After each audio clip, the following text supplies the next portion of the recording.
Hello student, आपण बघत आहे सुपरपोजिशन ऑफ वेव्स आणि आपण आपल्या प्रिव्हियस व्हिडिओ लेक्चरमध्ये डिस्कस केलेला आहे about the formation of stationary wave.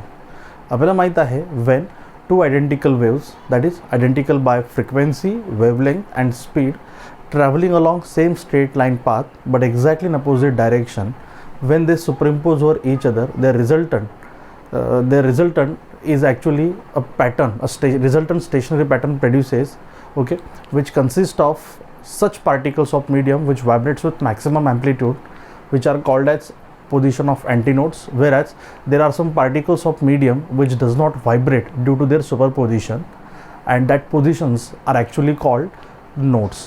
अशा प्रकारे आपल्याला माहीत आहे की दोन आयडेंटिकल वेव्ह एकमेकांच्या एक्झॅक्टली अपोजिट डायरेक्शनला जर सुपरइम्पोज होत असतील तर त्यांच्या सुपरपोजिशनमुळे एक रिझल्टंट स्टेशनरी पॅटर्न आपल्याला मीडियममध्ये आपल्याला फॉर्म होताना दिसतो. की ज्या रिझल्टंट स्टेशनरी पॅटर्नमध्ये आपल्याला असे काही पार्टिकल्स दिसतात की जे पार्टिकल सर्वात जास्त ॲम्प्लिट्यूडने व्हायब्रेट होतात. अशा पार्टिकलच्या पोझिशनला आपण म्हणत असतो अँटीनोड्स. आणि असेही काही मीडियममध्ये पार्टिकल्स आहेत की जे बिलकुल व्हायब्रेट होत नाहीत. अशा पार्टिकलच्या पोझिशनला आपण म्हणत असतो नोड्स. आणि आपण बघितलेलं आहे की अशाच नोड्स आणि अँटीनोड्स, ओके, असं ऑल्टरनेट आपल्याला स्टेशनरी वेव्हमध्ये आपल्याला फॉर्म होताना दिसत आहे. काल थेरॉटिकली आपण डिटेलमध्ये डिस्कस केलेलं आहे अबाउट सच स्टेशनरी वेव्स. आपल्याला फर्दर याला रिवाईज करता येईल. अगेन लक्ष द्या इकडे. पुन्हा आपण बघितलेलं आहे की सपोज हा एक मीडियम आपण कन्सिडर करत आहे. मीडियममधला हा एक पाथ आपण कन्सिडर करत आहे ज्या पाथवर दोन प्रोग्रेसिव्ह वेव्ह आपल्याला प्रोपॅगेट होताना दिसत आहेत की ज्या आयडेंटिकल आहेत. त्याचा ॲम्प्लिट्यूड, फ्रिक्वेन्सी, वेवलेंथ आणि स्पीड सर्व सेम आहे. ओके, बट त्या एकमेकांच्या एक्झॅक्टली अपोजिट डायरेक्शनला ट्रॅव्हल करत आहे. एक ट्रॅव्हल करत आहे एक्स ॲक्सिसच्या पॉझिटिव्ह डायरेक्शनला लाईक धिस, आणि दुसरी ट्रॅव्हल करत आहे त्याच ॲक्सिसच्या निगेटिव्ह डायरेक्शनला अशी. आणि दोन्ही पण वेव्ह आपण काय कन्सिडर करता, आयडेंटिकल आहेत, सारख्याच आहेत. त्यामुळे जेव्हा अशात एक वेव्ह या बाजूला येणारी आणि एक वेव्ह या बाजूने येणारी जेव्हा एकमेकांवर सुपरइम्पोज होत आहे तर त्यांच्या सुपरपोजिशनमुळे हा जो मीडियम आहे हा मीडियम आपल्याला सब डिवाईड होताना दिसतो अशा नंबर ऑफ लूप्समध्ये. आहे लक्षात? आणि अशा नंबर ऑफ लूप्समध्ये हा मीडियम सब डिवाईड झाल्यानंतर हा जो एक रिझल्टंट स्टेशनरी पॅटर्न या मीडियममधील लूपच्या फॉर्ममध्ये तयार होत आहे. यालाच आपण ॲक्च्युली काय म्हणत असतो, stationary waves, or it is also called standing wave. Stationary किंवा स्टँडिंग वेव्ह म्हणायचं का म्हणत आहे आपण याला, तर आपल्याला माहीत आहे की दोन्हीही डायरेक्शनला ट्रॅव्हल होणाऱ्या वेव्हच्या व्हेलॉसिटीज कशा आहेत, सेम. त्यामुळे दोन्ही वेव्ह ज्या एकमेकांवर सुपरइम्पोज होत आहेत आणि त्यांच्यापासून स्टेशनरी वेव्ह फॉर्म होत आहेत त्यांचा स्पीड सेम आहे, अपोजिट डायरेक्शनला आहे, जो एकमेकांना कॅन्सल करतो. त्यामुळे रिझल्टंट स्पीड त्यांच्या कॉम्बिनेशनचा जो आहे तो काय राहतो, 0. याचा अर्थ एक रिझल्टंट स्टेशनरी पॅटर्न आपल्याला मीडियममध्ये फॉर्म होताना दिसत आहे लूपच्या फॉर्ममध्ये अशा. आणि याच रिझल्टंट स्टेशनरी पॅटर्नला आपण ॲक्च्युली काय म्हणत असतो, स्टेशनरी वेव्ह. आपण पुन्हा बघितलं की मीडियममधले या पोझिशनवर असणारे जे पार्टिकल दिसत आहेत आपल्याला हे सर्वात जास्त ॲम्प्लिट्यूडने व्हायब्रेट होणारे आहेत. त्यामुळे यांच्या पोझिशनला आपण काय म्हणत असतो, अँटीनोड्स. आणि या ठिकाणी असणारे जे पार्टिकल्स आहेत मीडियममधले जे आपल्याला बिलकुल व्हायब्रेट होताना दिसत नाही आणि त्यांना आपण काय म्हणत असतो, नोड्स. इथे आपल्याला बघता येणार की जेव्हा स्टेशनरी वेव्ह मीडियममध्ये फॉर्म होत आहे तेव्हा ऑल्टरनेटली काय फॉर्म होत आहेत, नोड अँड अँटीनोड फॉर्म होतात. आणि आपल्याला माहीत आहे की नोडपासून अँटीनोडपर्यंत यांच्या बिटवीन जे पार्टिकल्स आहेत त्या प्रत्येक पार्टिकलचं ॲम्प्लिट्यूड व्हायब्रेशनचं काय होत राहते, इन्क्रीज. सिमिलरली अँटीनोडपासून नोड यांच्या बिटवीन असणारे जे पार्टिकल्स आहेत मीडियमचे त्या प्रत्येक पार्टिकलच्या व्हायब्रेशनचं ॲम्प्लिट्यूड काय होत राहते, कमी कमी कमी. अशा प्रकारे या मीडियममध्ये आपल्याला वेगवेगळ्या ॲम्प्लिट्यूडने पार्टिकल काय दिसत आहेत, व्हायब्रेट होताना दिसत आहेत. आपण सुरुवातीलाच बघितलं की कुठलीही वेव्ह जर असेल तर त्या वेव्हचं मेन काम असते to transfer energy from one place to the other. आता इथे आपल्याला माहीत आहे दोन्ही वेव्ह एकमेकांच्या अपोजिट डायरेक्शनला ट्रॅव्हल होत आहेत आणि ज्या आयडेंटिकल आहेत. त्यामुळे दोघांनी आपल्यासोबत कॅरी केलेली एनर्जी पण कशी आहे, सेमच आहे. बट दोन्ही वेव्ह एनर्जी आपल्याला माहीत आहे प्रोपॅगेट करत आहे एकमेकांच्या अपोजिट डायरेक्शनला. आणि जेव्हा ते एकमेकांवर सुपरइम्पोज होतात तेव्हा त्यांनी कॅरी केलेली एनर्जी आपल्याला प्रोपॅगेट होताना दिसते का, मग स्पीड, कारण 0 असल्यामुळे प्रोपॅगेट होताना दिसते का नाही. मग एनर्जी काय होत आहे, तर आपल्याला माहिती आहे एनर्जी कन्फाईंड राहत आहे त्या लूपमध्ये. त्या एनर्जीने या लूपमधले पार्टिकल व्हायब्रेट होत आहेत, त्या एनर्जीने या लूपमधले पार्टिकल व्हायब्रेट होत आहेत.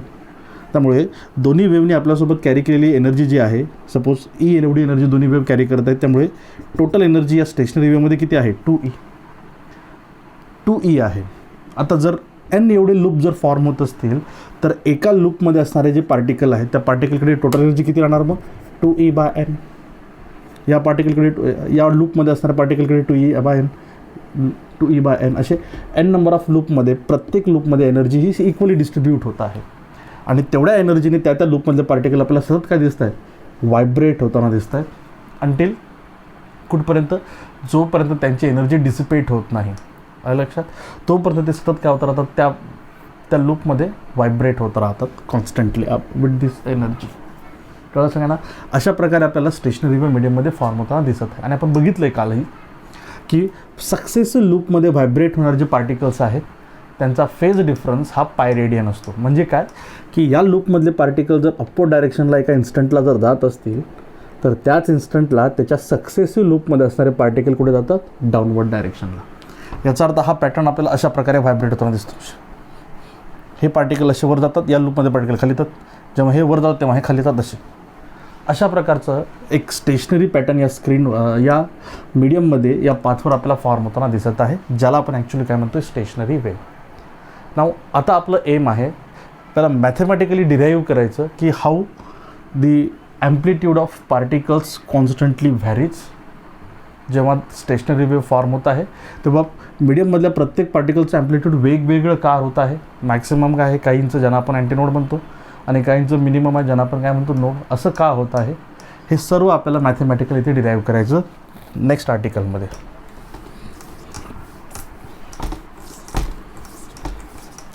दॅट इज इथे आता आपल्याला ऑब्टेन करायचं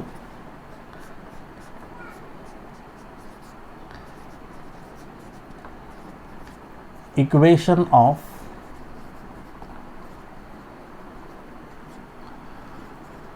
स्टेशनरी वेव्ह.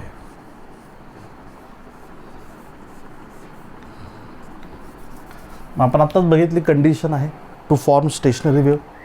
काय कंडिशन आहे, तर when two identical waves, identical by speed, frequency, wavelength and each and every aspect, फक्त डिफरन्स काय, they are travelling opposite to each other. आहे लक्षात. अशा दोन आयडेंटिकल वेव्ज आपण इथे कन्सिडर करत आहे. त्यातली जी पहिली आयडेंटिकल वेव्ह आहे आपण तिचं इक्वेशन इथे आपण ड्रॉ करू.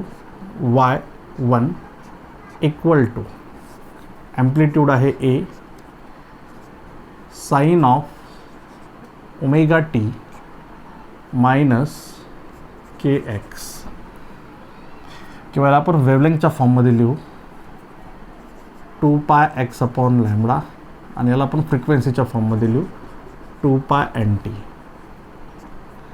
ओके. ही एक ट्रान्सवर्स प्रोग्रेसिव्ह वेव्ह आपण इथे कन्सिडर करत आहे, जिचा ॲम्प्लिट्यूड आहे a. ओके. जिची फ्रिक्वेन्सी आहे n, हिची वेवलेंथ आहे लॅम्बडा, आणि हे निगेटिव्ह साईन इंडिकेट करत आहे की ही वेव्ह ट्रॅव्हल करत आहे एक्स ॲक्सिसच्या पॉझिटिव्ह डायरेक्शनला. नाव अशाच प्रकारची असणारी दुसरी वेव्ह, फक्त ती हिच्या अपोजिट डायरेक्शनला, म्हणजे ती कशी ट्रॅव्हल करत आहे, एक्स ॲक्सिसच्या निगेटिव्ह डायरेक्शनला. आपल्याला माहीत आहे हे रिप्रेझेंट करते हे साईन. देअरफॉर जी सेकंड वेव्ह, आयडेंटिकल वेव्ह आपण कन्सिडर करता, जिचं ॲम्प्लिट्यूड पण एच आहे, फ्रिक्वेन्सी पण एनच आहे, फक्त ती ट्रॅव्हल करत आहे एक्स ॲक्सिसच्या निगेटिव्ह डायरेक्शनला. ती आपण इथे ड्रॉ केली 2πx/λ आहे. ओके. अशा दोन आयडेंटिकल वेव्ज आपण इथे कन्सिडर करत आहे, y1 अँड y2. ओके. ज्यांचं ॲम्प्लिट्यूड सेम आहे, फ्रिक्वेन्सी सेम आहे आणि वेवलेंथ पण सेम आहे. ओके. नाव या दोन वेव्ह जर एकमेकांवर सुपरइम्पोज होत असतील, एकमेकांच्या एक्झॅक्टली अपोजिट डायरेक्शनला जर एकमेकांवर त्या सुपरइम्पोज होत असतील, तर त्यांच्या सुपरपोजिशनमुळे आपल्याला माहीत आहे मीडियममध्ये काय फॉर्म होत आहे, स्टेशनरी वेव्ह. ज्या स्टेशनरी वेव्हचं इथे इक्वेशन आपल्याला फाइंड आउट करायचं. नाव आपण बघितलं बाय प्रिन्सिपल ऑफ सुपरपोजिशन. काय सांगते आपल्याला principle of superposition, when 2 or more than 2 wave arriving at a point of medium simultaneously, then each wave produces its own displacement at that point independently of the others. the resultant displacement at that point is vector sum of displacement due to each wave. That means by principle of superposition of wave, okay, now due to superposition of these two waves, the resultant wave, okay, the resultant displacement of particle is found to be y, which is exactly equals to vector y1 plus vector y2. Now या इक्वेशनमध्ये आपण y1 आणि y2 या दोघांच्या values place करत आहे, तेव्हा आपल्याला इक्वेशन मिळत आहे a sine of 2 pi nt minus 2 pi x upon lambda plus again a sine of 2 pi nt plus 2 pi x upon lambda. Okay, now using relation, इथे आपण रिलेशन यूज करत आहे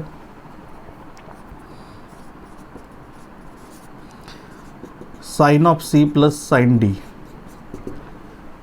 आपल्याला माहिती आहे expansion, that is 2 sine of c plus d by 2 into cos of c minus d by 2. Using the same relation here we can write y equals to, okay, इथे आपल्याला लिहिताना 2 a sine of, this is c and this is d, sine of c plus d, that is 2 pi nt minus 2 pi x by lambda plus 2 pi nt plus 2 pi x by lambda upon 2 into cos of c minus d, that is c 2 pi nt minus 2 pi x by lambda minus 2 pi nt minus okay 2 pi x by lambda upon 2. okay, now इथे बघा आपल्याला प्रत्येक टर्ममध्ये 2 पाय आहे. okay, this is 2 pi x by lambda minus 2 pi x by lambda plus cancel. Here 2 pi nt plus 2 pi nt minus cancel. Now this equation will be converted into y equals to 2a 2 pi nt plus 2 pi nt, that is 4 pi nt, 4 pi nt upon 2, that is क्या रहना मग 2a sin of 2 pi nt, बराबर है, 2 pi nt plus 2 pi nt, 4 pi nt, 2 and 4, that is 2 pi nt remains. Therefore we can write 2 pi nt, right? Okay, now for this equation 2 pi x upon lambda minus 2 pi x upon lambda minus 4 pi x upon lambda, 2 क्या होना again cancel, therefore क्या होना again है minus 2 pi x upon lambda. Therefore, and आपल्याला माहित आहे cos of minus theta, that is cos theta. Therefore, we can write this as minus cos theta, that is cos of 2 pi x upon lambda. Okay, that means हे entire equation convert होता है या compact form मध्ये. Okay, याला आपण plus minus घेऊन टाकू.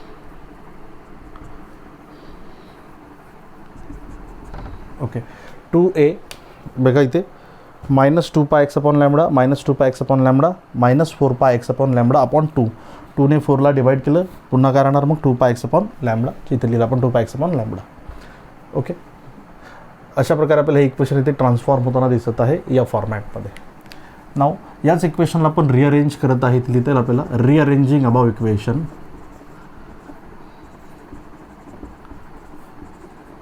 मग आपल्याला काय मिळणार y equals to plus minus 2a cos of 2 pi x by lambda into sine of 2 pi nt. Now या इक्वेशनमध्ये if we place small a instead of this, याच्याऐवजी जर आपण स्मॉल a जर व्हॅल्यू प्लेस करत असेल तर आपल्याला काय मिळते, इक्वेशन बघा आहे, that is small a sin of 2 pi nt. म्हणजे बघा आता काय होत आहे, की जेव्हा दोन प्रोग्रेसिव्ह वेव्ह अशा प्रकारच्या ओके जी आयडेंटिकल आहेत पण एकमेकांच्या अपोजिट डायरेक्शनला ट्रॅव्हल करत आहे, जेव्हा एकमेकांवर आदळतील, एकमेकांवर सुपरिम्पोज होतील, एकमेकांमध्ये इंटरफिअर होतील, तेव्हा त्यांच्या सुपरपोजिशनमुळे रिझल्टंट जे इक्वेशन आपल्याला मिळत आहे ते हे आहे y = a sin 2π/nt. आणि आपण बघितलं बघा हे इक्वेशन स्टँडर्ड फॉर्ममधलं इक्वेशन आहे सिम्पल हार्मोनिक मोशनचं किंवा व्हायब्रेशनचं. व्हायब्रेशनचं आहे, वेव्हचं आहे का नाही. याचा अर्थ की जेव्हा दोन आयडेंटिकल वेव्ह एकमेकांच्या एक्झॅक्टली अपोजिट डायरेक्शनला एकमेकांना सुपरिम्पोज होतात तेव्हा त्यांच्या सुपरपोजिशनमुळे आपल्याला रिझल्टंट वेव्ह न मिळता आपल्याला काय मिळते, एक व्हायब्रेशनचा पॅटर्न मिळतो. असा व्हायब्रेशन आपल्याला मिळते. आहे लक्षात की ज्या व्हायब्रेशनचा ॲम्प्लिट्यूड किती राहते, ए. आहे लक्षात. This is equation of stationary wave. आणि यालाच आपण काय म्हणतो, स्टेशनरी वेव्ह. का स्टेशनरी वेव्ह म्हणत आहे, कारण या इक्वेशनमध्ये एक्स ही टर्म कशी आहे, अपसाइड. एक्स काय रिप्रेझेंट करते, एक्स आपण बघितलं हे एक्स आहे. याचा earth this is a form of vibration and it travels along x axis. Negative sign indicate towards positive direction and this positive sign represent it is towards negative direction of x axis. इथे हे x आपल्याला काय दिसते, absent दिसत आहे. याचा earth this is not a wave, this is only a vibration. हे फक्त काय व्हायब्रेशन आहे, कारण x ही टर्म अपसेंट आहे म्हणजे ते काय एक्स ॲक्सिसच्या डायरेक्शनला ट्रॅव्हल करत आहे का नाही. अपसेंट असल्यामुळे तो काय रिमेन स्टेशनरी, रेस्ट आहे. आहे लक्षात. आणि हा यालाच आपण सिम्पली काय म्हणतो, स्टेशनरी वेव्हचं equation. This is actually equation of stationary wave. मग याच इक्वेशन आपल्याला काही कन्क्ल्युजन्स ड्रॉ करता येतील इथे बघा. Okay, amplitude of stationary wave म्हणजे स्टेशनरी वेव्हमध्ये असणाऱ्या पार्टिकलचे आपल्याला इथे ॲम्प्लिट्यूड्स इथे बघता येणार. बघा मग जे आपण इथे घेतलं ए, आपल्याला माहिती आहे या इक्वेशनमध्ये एची व्हॅल्यू काय आहे. We know this a is equal to ±2a cos of 2πx/λ.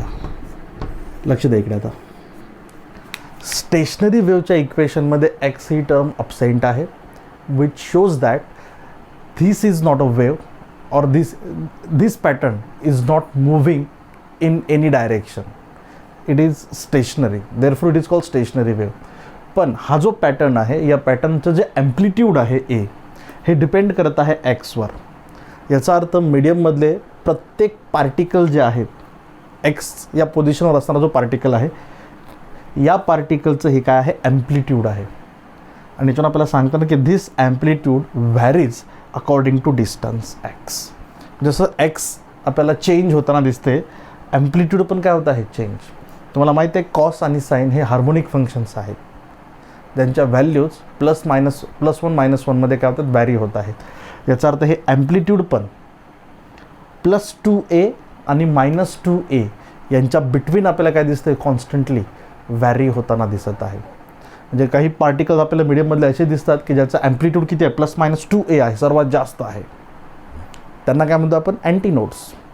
आणि काही पार्टिकल असे पण आपल्याला दिसतात की ज्याचा ॲम्प्लिट्यूड स्मॉल a = काय राहणार, 0. आणि त्यांना काय म्हणतो आपण, नोड. ओके, कळस मला काय सांगितलं आपण इथे. बघा काय सांगितलं आपण इथे, लक्ष द्या. पुन्हा आपण सुरुवातीला स्टेशनरी वेव्हच्या डेफिनेशनमध्ये सांगितलं, when two identical waves traveling along same straight line path but exactly in opposite direction, when superimposed over each other, the resultant of them is found to be a pattern of vibration, okay, which is not moving, and that is called stationary wave. मग इथे तेच आपण इथे discuss केलेलं आहे की या दोन वेव्ज आहेत आयडेंटिकल असणाऱ्या, एकमेकांच्या अपोजिट डायरेक्शनला ट्रॅव्हल होणाऱ्या, यांच्या सुपरपोजिशनमुळे जे रिझल्टंट इक्वेशन आपल्याला मिळत आहे ते आहे हे. आणि हे रिझल्टंट इक्वेशन शो करत आहे की या इक्वेशनमध्ये आपल्याला एक्स ही टर्म अपसेंट दिसत आहे. हे रिप्रेझेंट करत आहे की this pattern is not moving, it remains stationary and therefore it is called stationary wave. पण मीडियममधल्या प्रत्येक पार्टिकलचं जे ॲम्प्लिट्यूड आहे स्मॉल ए हे आपल्याला डिपेंड करताना दिसते कशावर, एक्सवर, पोझिशनवर. म्हणजे वेगवेगळ्या पोझिशनवर असणाऱ्या पार्टिकलसाठी ॲम्प्लिट्यूड कसं आहे, वेगवेगळा आहे. काही पार्टिकलचं ॲम्प्लिट्यूड सर्वात जास्त म्हणजे किती, +-2a, आणि काही पार्टिकलचं ॲम्प्लिट्यूड सर्वात कमी म्हणजे किती, 0. कारण तुम्हाला माहिती आहे कॉसची मॅक्सिमम व्हॅल्यू असते +1 किंवा -1 आणि मिनिमम व्हॅल्यू असते किती, 0. म्हणून ॲम्प्लिट्यूड स्मॉल ए पण मॅक्सिमम +-2a होते आणि मिनिमम काय होत आहे, 0 होत आहे फॉर डिफरंट पार्टिकल्स.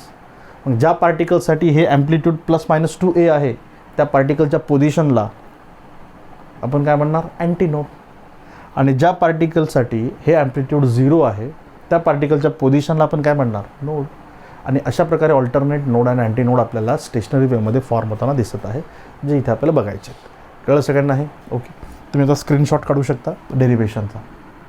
ओके, नाव याला अगेन आपल्याला एक्सप्लेन करायचं कंडिशन्स घेऊन, आणि आपल्याला इथे रिप्रेझेंट करायचं की how alternate nodes and antinodes are form.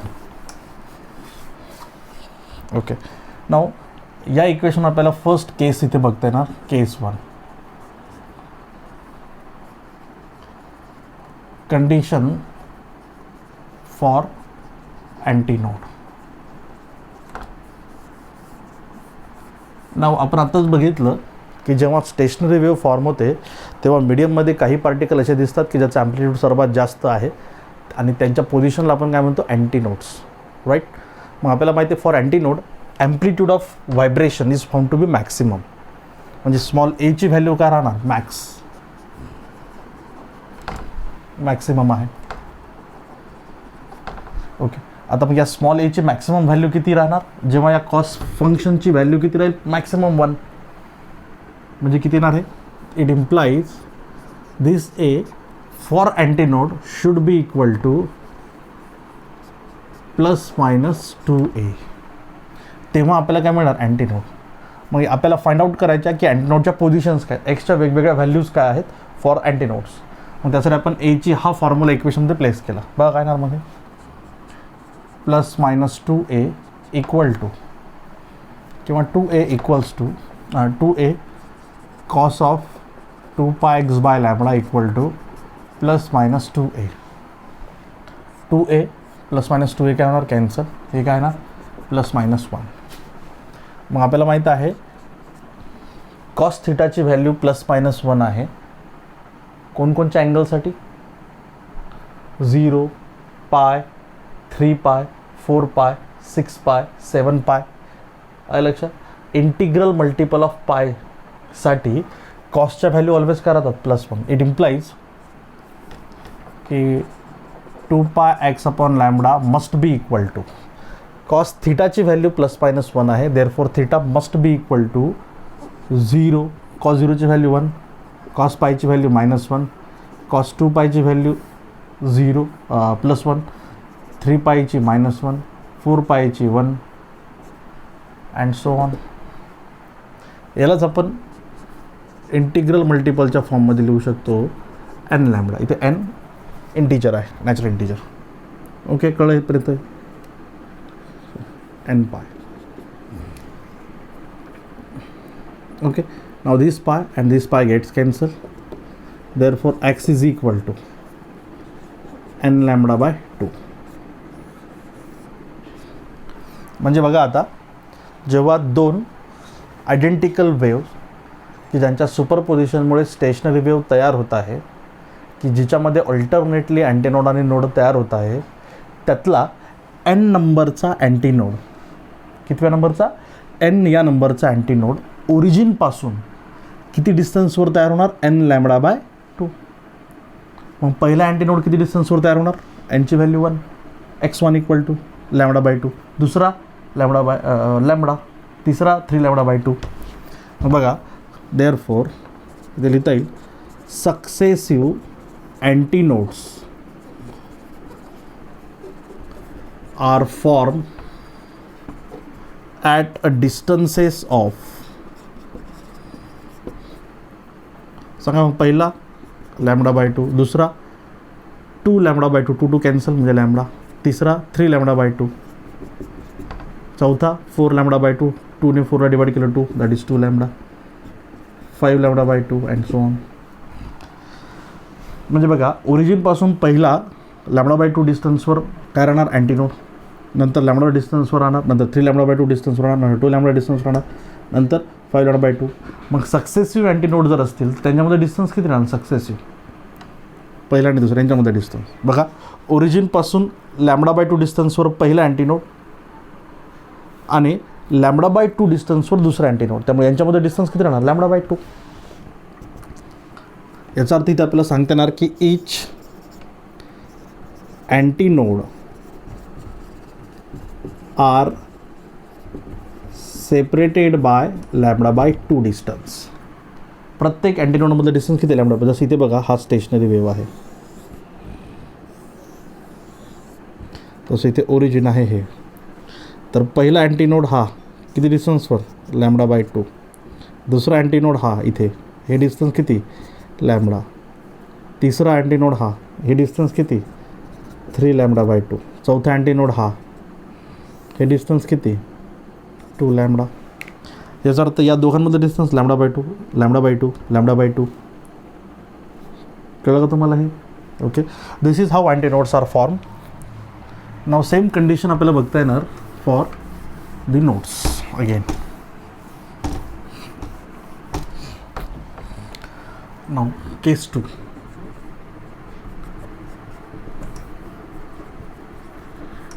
Condition for nodes. आपल्याला माहिती आहे nodes are actually the position of such particles of medium which does not vibrate. That means their amplitude small a is minimum, that is 0. ज्या ज्या पार्टिकलसाठी amplitude 0 आहे त्या त्या पार्टिकलच्या पोझिशनला काय म्हणणार आपण नोड्स. मग एची व्हॅल्यू याच्यामध्ये आपण प्लेस केली, आपल्याला माहिती आहे एची 2a cos of 2πx/λ and it is equal to what 0 for nodes. मग या 2aने 0ला पण डिवाइड करत आहे, तर रिमेनिंग आन्सर 0च आहे. याचा अर्थ cos θ इक्वल्स टू 0. मग कॉसच्या कुठल्या अँगलसाठी व्हॅल्यू 0 येतात आपल्याला माहीत आहे π/2, 3π/2, 5π/2, 7π/2. हे जे वेगवेगळे अँगल्स आहेत त्या प्रत्येक अँगलसाठी कॉसच्या व्हॅल्यू काय आहे 0 आहे. Therefore we can write here 2πx/λ is equal to π/2, 3π/2, 5π/2 and so on. अर्धा पाय, दीड पाय, अडीच पाय, 3.5 पाय, 4.5 पाय, 5.5 पाय, हे जे अँगल्स आहेत या प्रत्येक अँगलसाठी कॉसच्या व्हॅल्यू काय असतात 0. म्हणून आपण 2πx/λ काय लिहिले. आता याला जर आपण कॉम्पॅक्ट फॉर्ममध्ये जर एक्सप्रेस करायचं असेल एनच्या फॉर्ममध्ये तर हे काय 1, 3, 5, 7, 9 हे काय आहेत ऑड नंबर्स आहेत. आणि आपल्याला माहिती आहे आपण ऑड नंबरला रिप्रेझेंट करत आहे 2n-1 ने. 2n-1 this is odd number 1, 3, 5, 7 आलं लक्षात. आणि याला मल्टिपल आपण घेत आहे π/2. म्हणजे बघा आता एनच्या 1 व्हॅल्यूसाठी एनची व्हॅल्यू काय घेतली आपण 1, काय येणार आहे 2 - 1 दॅट इज 1 π/2 सेम आहे. एनच्या 2 व्हॅल्यूसाठी 2 × 4 2 4 - 1 3. ओके, एनची 3 value 3 × 6 - 1 5 same right. Okay, now π gets cancel and here we get x is equal to 2n-1 λ/4. हे 2 खाली आले 4, हे λ वर गेले 2n-1 λ/4 म्हणजे x. म्हणजे याचा अर्थ बघा की n या नंबरचा नोड ओरिजिनपासून किती डिस्टन्सवर तयार होत आहे 2n-1 λ/4 या डिस्टन्सवर. कळेपर्यंत काय ओरिजिनपासून λ/4 2n-1 λ/4 या डिस्टन्सवर काय तयार होत आहे नोड्स. आपल्याला n नंबरचा नोड तयार होता. मग सक्सेसिव्ह नोड किती होणार इथे लिहिताना देअरफॉर सेम इकडे असं लिहिलं तसंच successive nodes are form at a distances of. मग बघा पहिला एनची व्हॅल्यू 1, एनची व्हॅल्यू 1 2 - 1 दॅट इज 1 λ/4. पहिला λ/4 दूसरा 2 × 2 4 - 1 3 लैम्बडा बाय 4. तीसरा 3 × 2 6 - 1 5 lambda by 4 and so on. म्हणजे बघा एवढ्या डिस्टन्सवर काय तयार होत आहे, नोड, आणि एवढ्या डिस्टन्सवर काय तयार होत आहे, anti node. Lambda by 4 lambda by 2 म्हणजे बघा लॅम्बडा 4 1/4 पाव लॅम्बडा, अर्धा लॅम्बडा, पाऊण लॅम्बडा, 1 लॅम्बडा, बरोबर. बघा 1/4 लॅम्बडा, 1.5 लॅम्बडा, त्याच्यानंतर राहणार 1.25 लॅम्बडा, नंतर 2 लॅम्बडा, 2.25 लॅम्बडा, 2.25 लॅम्बडा डिस्टन्सवर नोड, 2.5 लॅम्बडा डिस्टन्सवर अँटी नोड, 3.25 लॅम्बडा डिस्टन्सवर नोड, 3 लॅम्बडा डिस्टन्सवर अँटी नोड, 3.25 लॅम्बडा डिस्टन्सवर नोड, 3.5 लॅम्बडा डिस्टन्सवर अँटी नोड. याच्यावरून आपल्याला काय सांगता येणार मग, nodes and anti nodes are successively form. जसं याला पण फर्दर आपण रिप्रेझेंट करू, ते बघा असंच. ही एक वेव्ह जात आहे अशी, आणि तिकडनं येत आहे दुसरी, आणि यांच्या सुपरपोजिशनमुळे हे घरात आहे. This is origin. बघा मग ओरिजिनपासून लॅम्बडा बाय 4 या डिस्टन्सवर, ओके, फर्स्ट अँटीनोड इथे आहे. आपण काय करू, इथं फर्स्ट अँटीनोड इथे आहे. Okay, this is lambda by 4, this is antinode, first antinode. Lambda by 2 हे बघा, पाव लॅम्बडा, अर्धा लॅम्बडा, पाऊण लॅम्बडा, त्यानंतर पाऊण लॅम्बडा नंतर 1 लॅम्बडा, त्यानंतर 1/4 lambda, 1.5 lambda, 2.25 lambda, 2 lambda, 2.25 lambda, 2.5 lambda. These are the distances.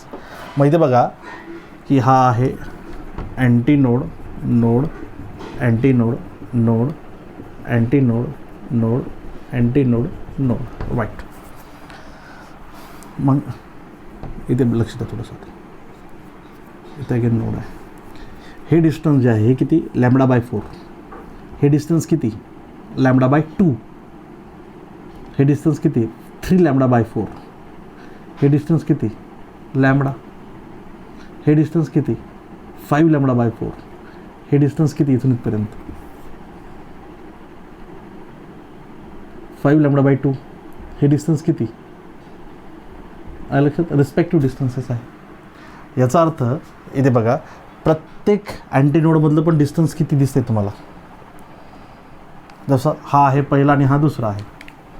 बघा इथे लक्ष द्या, पाव लॅम्बडा आणि पाऊण, 3/4, पाव आणि पाऊण दोघांमध्ये डिस्टन्स अर्धा. याचा अर्थ each node is also separated by lambda by 2. ज्याप्रमाणे 2 सक्सेसिव्ह अँटीनोडमधलं डिस्टन्स लॅम्बडा बाय 2 आहे, तसं 2 सक्सेसिव्ह नोडमधलं डिस्टन्स पण किती, लॅम्बडा बाय 2. आणि आपल्याला माहिती आहे की 2 नोडचा मिळून काय तयार होतं, एक लूप. 2 नोडचा मिळून काय तयार होतं, एक लूप. हा एक लूप, हा एक लूप, हा एक लूप, हा एक लूप. मग एका लूपची लेंथ किती आहे, 2 नोडमधलं डिस्टन्स म्हणजे किती, therefore length of each loop is what, lambda by 2. प्रत्येक लूपची लेंथ किती आहे, लॅम्बडा बाय 2 आहे. नोड आणि अँटीनोड याच्यामधलं डिस्टन्स किती आहे, नोड आणि अँटीनोडमधलं, पहिला नोड हा आणि अँटीनोड हा किती आहे, लॅम्बडा बाय 4. आहे लक्षात, लॅम्बडा बाय 4. अशा प्रकारे आपल्याला स्टेशनरी वेव्ह फॉर्म होताना दिसत आहे. This is all about the equation of stationary wave and how. आपल्याला माहिती आहे की this is how nodes and anti nodes are successively form. आता याच्यावर आपल्याला काही कॅरेक्टरिस्टिक्स डिस्कस करता येतील स्टेशनरी वेव्सच्या नेक्स्ट आर्टिकलमध्ये.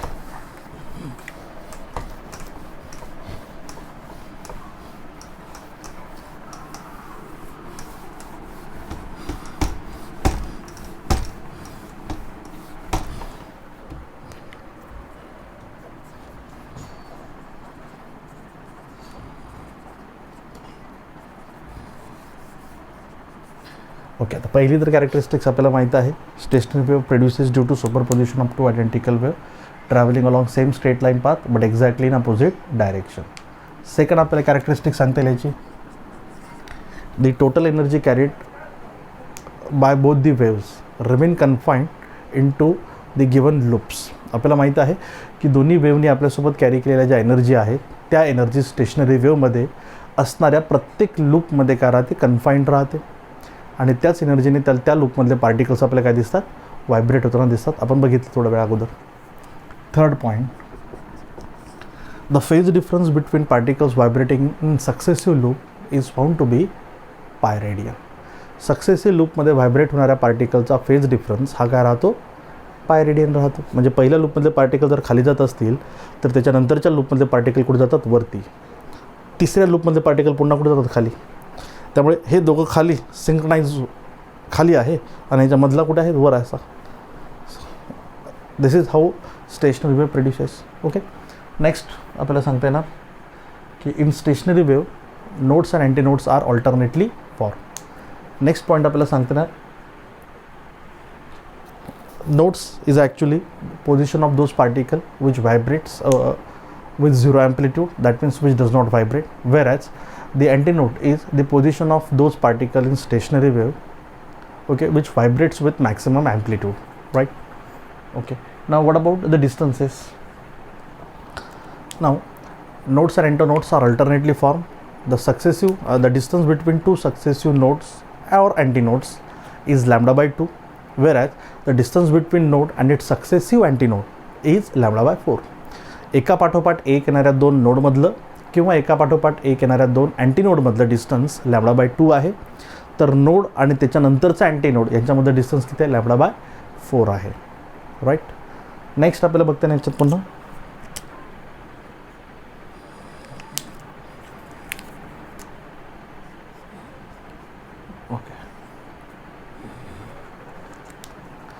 ओके. नाव आपल्याला माहीत आहे की स्टेशनरी वेव्हमध्ये जे लूप्स फॉर्म होत आहेत, राईट, त्या लूपची लेंथ जी आहे, the length of each loop in stationary wave is found to be lambda by 2. Why? Because a loop is form due to two successive node. दोन सक्सेसिव्ह नोडमुळे एक लूप तयार होतो आणि दोन नोडमधलं डिस्टन्स किती असते, लॅम्बडा बाय 2.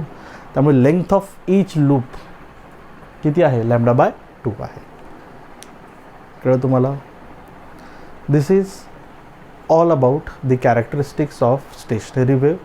अगोदरच्या टॉपिकमध्ये आपण इक्वेशन बघितलं, त्याच्या अगोदरच्या टॉपिकमध्ये आपण डेफिनेशन आणि त्याचं एक्सप्लेनेशन बघितलेलं आहे. Okay, this is all about stationary waves. आता प्रॅक्टिकली आपल्याला डेमॉन्स्ट्रेट करायचे आहे की how stationary waves are form on a string or in an air column, जे आपण नेक्स्ट लेक्चरमध्ये डिस्कस करूयात. Okay, thank you.